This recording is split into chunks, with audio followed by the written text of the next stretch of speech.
وَإِنِ امْرَأَةٌ خَافَتْ مِنْ بَعْلِهَا نُشُوزًا، اب دیکھیے ایک نشوز عورت کے لیے آیا تھا کہ اگر واللاتی تخافون نشوزہن، وہ عورتیں، وہ بیویاں کہ جو سرکشی کر رہی ہیں، حکم نہیں مان رہی ہیں، تابعداری نہیں کر رہی ہیں، زدہ پر اڑی ہوئی ہیں، ان کے بارے میں تو آ چکا تھا شروع میں۔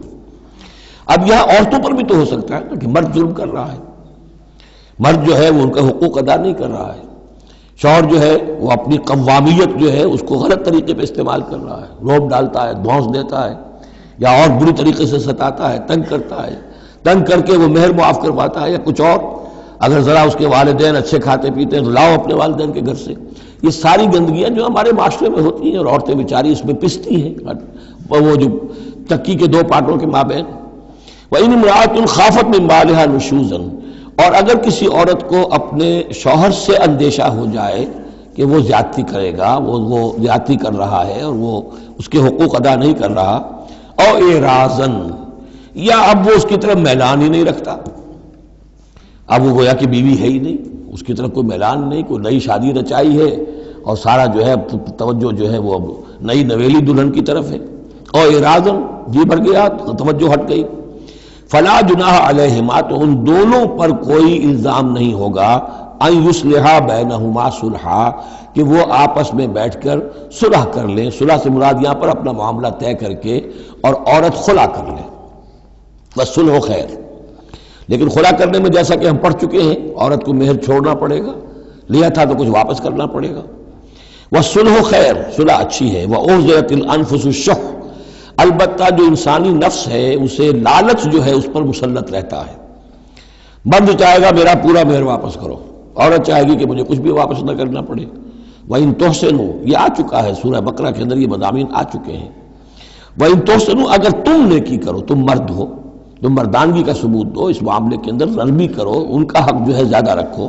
وَتَتَّقُوا فَإِنَّ اللَّهَ كَانَ بِمَا تَعْمَلُونَ خَبِيرًا، اور تم تقویٰ کی روش اختیار کرو تو جان لو کہ اللہ تعالیٰ تمہارے تمام اعمال سے باخبر ہے۔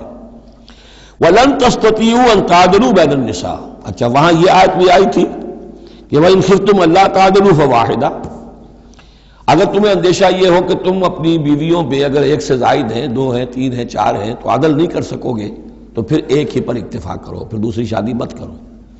تمہیں اطمینان ہے، تمہیں اپنے اوپر یہ اعتماد ہے کہ تم یہ عدل کر سکتے ہو، تب دوسری شادی کرو، ورنہ نہیں۔ لیکن اب اس میں جیسا کہ میں نے عرض کیا تھا کہ کچھ چیزیں تو ہوتی ہیں گنتی کی، ناپ تول کی، اس میں تو عدل ہو سکتا ہے، لیکن ایک قلبی میلان جو ہے اس کے اندر تو ظاہر بات ہے انسان کے اختیار میں نہیں ہے۔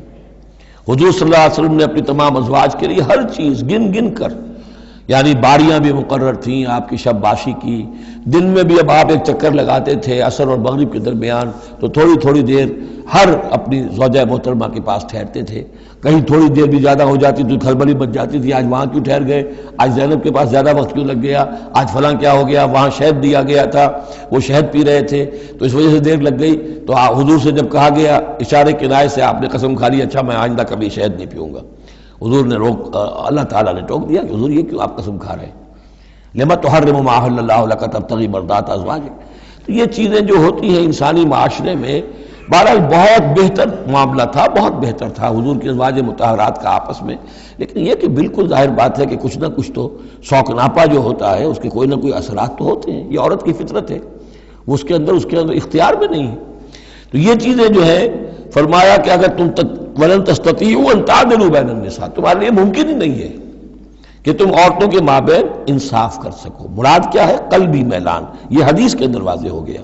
اور حضور فرمایا کرتے تھے کہ اللہ جو بھی چیزیں ہیں میں نے اس میں پورا عدل کیا ہے، باقی جہاں تک میرے دل کا میلان کا تعلق ہے مجھے امید ہے تو مجھ سے مواخذہ نہیں کرے گا، یہ ہے ظاہر بات ہے۔ لیکن اگر تم چاہو بھی تو تم عدل نہیں کر سکتے۔ وَلَن تَسْتَطِيعُوا أَن تَعْدِلُوا بَيْنَ النِّسَاءِ وَلَوْ حَرَصْتُمْ، چاہے تم کتنے حریص ہو اس کے، نہیں کر سکتے۔ فَلَا تَمِيلُوا كُلَّ الْمَيْلِ، تو ایسا نہ ہو کہ ایک کی طرف پورے کے پورے جھک جاؤ، میلان، میل، کل المیل، ایک ہی کی طرف پورا میلان ہو جائے، فَتَذَرُوهَا كَالْمُعَلَّقَةِ، کہ دوسری بیوی معلق ہو کر رہ گئے، اب نہ وہ شوہر والی ہے اور نہ آزاد ہے، اس سے کوئی تعلق ہی نہیں۔ وَإِن تُصْلِحُوا وَتَتَّقُوا، اگر تم اصلاح کر لو اور تقویٰ کی روش اختیار کرو، فَإِنَّ اللَّهَ كَانَ غَفُورًا رَحِيمًا، تو اللہ تعالیٰ بھی غفور الرحیم ہے۔ وَإِن يَتَفَرَّقَا، اب یہ بہت اہم موضوع ہے کہ ہمارے ہاں طلاق کے بارے میں جو یہ مشہور ہو گیا صحیح ہے، ان ابغض الحلال عند اللہ الطلاق، یہ حلال چیزوں میں سب سے زیادہ اللہ کو ناپسند جو ہے وہ طلاق ہے، لیکن اسے کفر کے درجے تک پہنچایا ہوا ہے۔ لڑائی چل رہی ہے، جھگڑا چل رہا ہے، مزاجوں میں موافقت نہیں ہے، ایک دوسرے کو کوس رہے ہیں، دن رات کا جھگڑا ہے، طلاق نہیں دینی۔ یہ احمقانہ طرز عمل ہے، بالکل احمقانہ، شریعت کی منشا کے بالکل خلاف۔ یہاں آپ دیکھیں کہ ایک طرح کی ترغیب ہے طلاق کی، ترغیب۔ وَإِن يَتَفَرَّقَا، اب اگر وہ متفرق ہو جائیں، علیحدہ ہو جائیں، سیپریشن جو آپ استعمال کرتے ہیں، سیپریٹ ہو جائیں، یغنی اللہ کلا من سعتہ، اللہ دونوں کو اپنی کشادگی کشائش سے غنی کر دے گا۔ ہو سکتا ہے اس عورت کو بھی کوئی بہتر رشتہ مل جائے کہ جو اس سے اس کے ساتھ مزاجی موافقت رکھنے والا ہو، اور اس شوہر کو بھی اللہ تعالیٰ کوئی بہتر بیوی دے دے کہ جس کے اور اس کے درمیان جو ہے مزاج کے اندر موافقت پیدا ہو جائے۔ تو یہ کہ عدم موافقت ہے، لڑتے رہنا ہے، دنگا فساد ہے، لیکن یہ کہ وہ طلاق نہیں دینی ہے، یہ ہندوانہ اثرات ہیں ہم پر نمبر ایک، اور دوسرے عیسائیانہ اثرات ہیں۔ عیسائیت میں بھی طلاق حرام ہے، اس لیے کہ قانون اصل میں شریعت، انجیل میں شریعت اور قانون تو ہے ہی نہیں، لیکن جو حضور نے فرمایا ان ابغض الحلال عند اللہ الطلاق، ایسی ہی کوئی بات حضرت مسیح نے فرمائی کہ طلاق اگر بلا وجہ کوئی شخص طلاق دے دیتا ہے تو یہ ایسا ہی ہے، فرض کیجئے کہ اب وہ عورت جو ہے اس کی وہ بے سہارا رہ گئی، ہو سکتی ہے کہ اس کا آوارہ ہو جائے، تو گویا کہ اب اس کی گناہ کا وبال اس پر ہوگا کہ جس نے اسے طلاق دی ہے، بلا سبب طلاق دے دی۔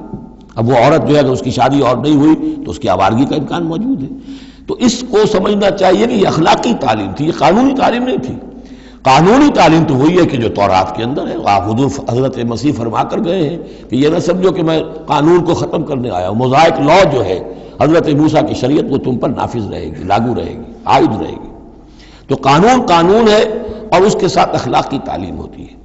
اس کو انہوں نے قانون بنا دیا، نتیجہ یہ ہوا جب تک بیوی کے اوپر آپ بد کرداری کا الزام ثابت نہ کر دیں آپ طلاق نہیں دے سکتے، لہذا وہ 100 طریقے کر کے پہلے اسے بد کردار بناتے ہیں اور پھر اس کا ثبوت لیتے ہیں، تب جان چھڑاتے ہیں، ورنہ جان چھوڑ نہیں سکتی۔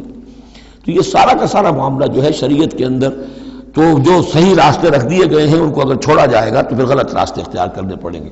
تو ایک ہندوانہ اثرات جو ہمارا پس منظر ہے، اور ایک جدید تہذیب کے جس پر عیسائیت کا غلبہ ہو گیا تھا، ان کے ہاں کے اثرات کی وجہ سے یہ طلاق کا معاملہ ہمارے ہاں تقریباً کفر بنا دیا لوگوں نے۔ وَإِن يَتَفَرَّقَا يُغْنِ اللَّهُ كُلًّا مِّن سَعَتِهِ، اگر وہ علیحدہ ہو جائیں، نہیں مزاجوں کی موافقت ہو رہی، اللہ غنی کر دے گا ہر ایک کو، دونوں کو اپنی وسعت میں سے۔ وَكَانَ اللَّهُ وَاسِعًا حَكِيمًا، اللہ بڑی وسعت رکھنے والا ہے، بڑی سمائی رکھنے والا ہے، اس کے خزانے بڑے وسیع ہیں، حکیم ہے، حکمت والا ہے، اس کا ہر حکم جو ہے وہ حکمت پر مبنی ہے۔ وَلِلَّهِ مَا فِي السَّمَاوَاتِ وَمَا فِي الْأَرْضِ، اللہ ہی کا ہے جو کچھ کہ ہے آسمانوں میں اور جو کچھ کہ ہے زمین میں۔ وَلَقَدْ وَصَّيْنَا الَّذِينَ أُوتُوا الْكِتَابَ مِن قَبْلِكُمْ وَإِيَّاكُمْ أَنِ اتَّقُوا اللَّهَ، اور دیکھو مسلمانوں جو تم سے پہلے تھے انہیں بھی ہم نے وصیت کی تھی، جنہیں کتاب دی تھی، اور اب تمہیں بھی وصیت یہی ہے کہ اللہ کا تقوی اختیار کرو۔ اصل شے ہے تقوی، ورنہ شریعت جو ہے اس کا بھی مذاق بن جائے گا۔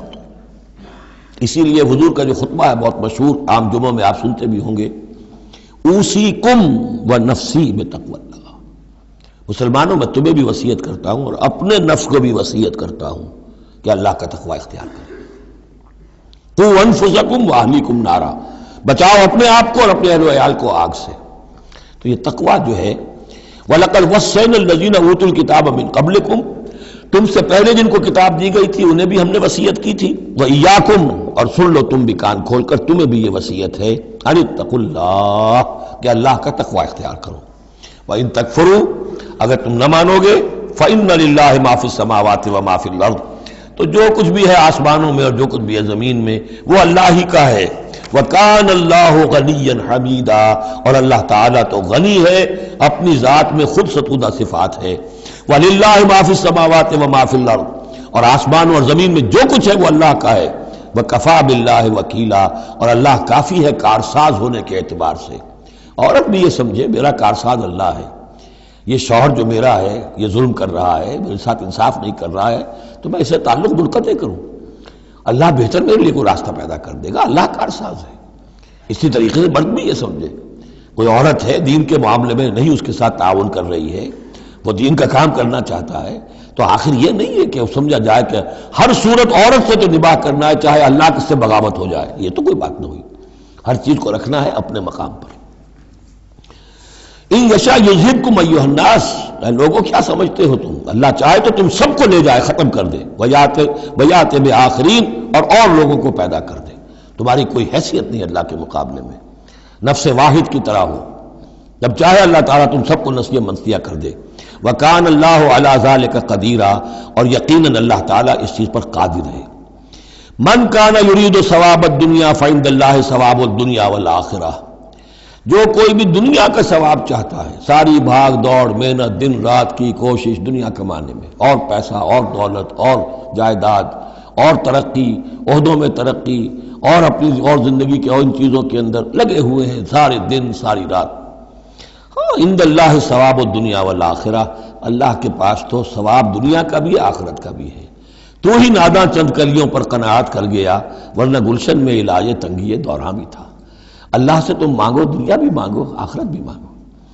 ربنا آتنا فی الدنیا حسنۃ وفی الآخرۃ حسنۃ وقنا عذاب النار، اللہ کے ساتھ اپنے معاملے کو درست کرو، خلوص و اخلاص کے اوپر اپنا تعلق استوار کرو، اس کی طرف سے جو ذمہ داریاں ہیں انہیں ادا کرو، پھر یہ کہ اللہ تعالیٰ دنیا سے بھی نوازے گا۔ من کان یرید ثواب الدنیا فعند اللہ ثواب الدنیا والآخرہ وکان اللہ سمیعا بصیرا، اور اللہ تعالیٰ سب کچھ سننے والا اور دیکھنے والا ہے۔ اب جو آیت آ رہی ہے وہ پھر عظیم ترین آیات میں سے قرآن مجید کی، یا ایھا الذین آمنوا کونوا قوامین بالقسط شہداء للہ ولو علی انفسکم او الوالدین والاقربین ان یکن غنیا او فقیرا فاللہ اولی بہما فلا تتبعوا الہوی ان تعدلوا وان تلووا او تعرضوا فان اللہ کان بما تعملون خبیرا۔ اے اہل ایمان کھڑے ہو جاؤ عدل کو قائم کرنے کے لیے پوری قوت کے ساتھ۔ سورہ آل عمران میں ہم نے کیا پڑھا تھا؟ اللہ قائما بالقسط ہے، شہد اللہ انہ لا الہ الا هو والملائکۃ واولو العلم قائما بالقسط۔ جب اللہ عدل قائم کرنا چاہتا ہے تو اللہ کے اس دنیا میں کارندے کون ہیں؟ اہل ایمان، سپاہی ہیں، اللہ کے سپاہی، لہذا عدل قائم کرے گا اللہ دنیا میں اہل ایمان کے ذریعے۔ اللہ دین کا غلبہ چاہتا ہے لیکن اہل ایمان کو جانیں دینی ہوگی، کوششیں کرنی ہوگی، اثار کرنا ہوگا، قربانیاں دینی ہوگی، تب دین غالب ہوگا۔ لیکن یہ اندازہ کیجئے کہ کس قدر اہمیت ہے عدل و قسط، یہ جو سوشل جسٹس کا معاملہ ہے، جتنا زور اسلام نے دیا ہے بدقسمتی سے آج کا ہمارا مذہبی طبقہ اتنا ہی اس سے بے بہرا، سرے سے انہیں پتہ ہی نہیں کہ سوشل جسٹس کی بھی کوئی اہمیت اسلام میں ہے۔ قانون کی اہمیت ہے، تعزیرات کی اہمیت ہے، چور کا ہاتھ کاٹو اس کی اہمیت تو معلوم ہے، لیکن یہ کہ اس نظام کو درست کرو، ظلم ختم کرو، ایکسپلائٹیشن ختم کرو۔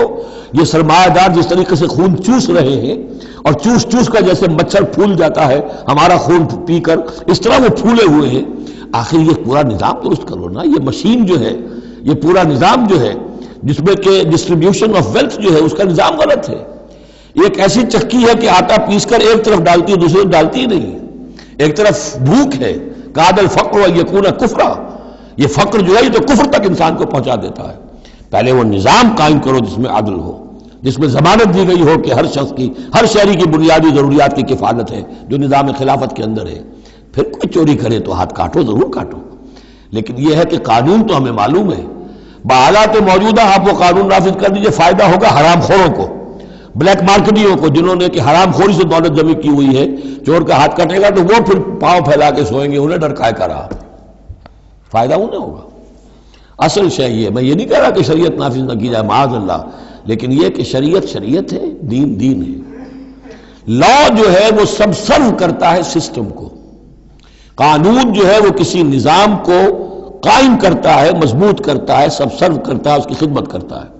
جو سسٹم ہے نظام دین کا، اس کو قائم کرو، اور پھر اس کو قائم رکھنے کے لیے، اسے کنسولیڈیٹ کرنے کے لیے، اسے چلانے کے لیے، اسے مستقل کرنے کے لیے قانون نافذ کرو۔ یہ ہے جو کہ اصول ہے۔